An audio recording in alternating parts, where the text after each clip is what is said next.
Bayangkan, kamu membeli barang secara online, tapi penjualnya tidak menjelaskan kondisi dengan jelas. Kamu hanya diberi satu foto buram dan deskripsi yang sama. Barang dikirim, ternyata rusak atau bahkan tidak sesuai. Kamu merasa ditipu. Tahukah kamu, dalam Islam, transaksi seperti ini bisa termasuk gharar, ketidakpastian yang dilarang. Saya Muhammad Agus Ramdan, dan ini adalah kisah tentang gharar. Dalam fikih muamalah, gharar berarti ketidakjelasan atau ketidakpastian dalam akad transaksi, entah dari sisi barang, harga, waktu, atau syarat. Rasulullah SAW bersabda, Rasulullah melarang jual beli yang mengandung gharar. Hadis riwayat Muslim. Islam menekankan kejelasan agar tidak ada pihak yang dirugikan. Menurut jurnal Indonesian Journal of Islamic Jurisprudence, konsep gharar sebenarnya bisa dihindari dengan membuat akad yang jelas, seperti murabahah atau mudharabah. Prinsipnya sederhana, hindari ketidakpastian, tekankan transparansi. So, apakah gharar masih relevan di zaman yang modern? Tentu sangat relevan. Mari lihat beberapa contoh nyata. Asuransi konvensional misalnya. Dalam sistem ini, peserta tidak tahu apakah ia akan menerima manfaat atau tidak. Ada unsur ketidakpastian hasil. Sebuah penelitian di jurnal Makasid menyebut bahwa asuransi konvensional mengandung gharar karena kontraknya bergantung pada peristiwa yang belum pasti. Terus selanjutnya ada trading spekulatif seperti forex atau kripto.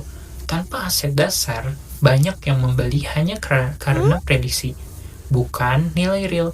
Penelitian dalam Journal of Islamic Finance studi milenial bahwa spekulasi semacam ini menciptakan gharar karena hanya berbasis dugaan dan untung-untungan. Yang terakhir ada pre-order barang tanpa kejelasan spesifikasi atau waktu pengiriman. Selama tidak menimbulkan kerugian besar, ini disebut gharar kecil atau gharar yasir yang masih bisa ditoleransi. Menurut jurnal muamalah kontemporer, gharar kecil diperbolehkan jika sudah menjadi praktek umum pasar dan tidak merugikan. Ulama membedakan dua jenis gharar. Gharar fahsy, besar dan merugikan, hukumnya haram, dan gharar yasir, kecil dan sulit dihindari. Ini masih diperbolehkan. Contohnya, kamu membeli rumah tanpa tahu apakah atapnya akan bocor atau tidak di tahun depan. Itu masuknya gharar kecil, bukan masalah besar. Dalam jurnal Al-Haraj disebut bahwa gharar hanya dilarang bila menimbulkan kerugian nyata dan ketidakadilan. Artinya, Islam tidak menolak risiko, tapi menolak ketidakjelasan yang menipu. Gharar bukan sekadar istilah hukum, tapi peringatan moral agar kita tidak mengambil keuntungan dari ketidakjelasan orang lain.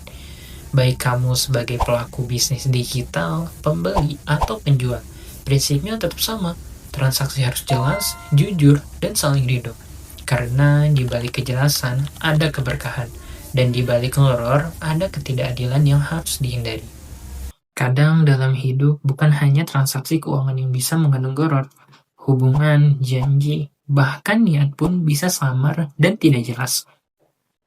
Belajar tentang gharar mengingatkan saya bahwa kejelasan bukan hanya soal akad, tapi juga soal integritas dan kejujuran diri.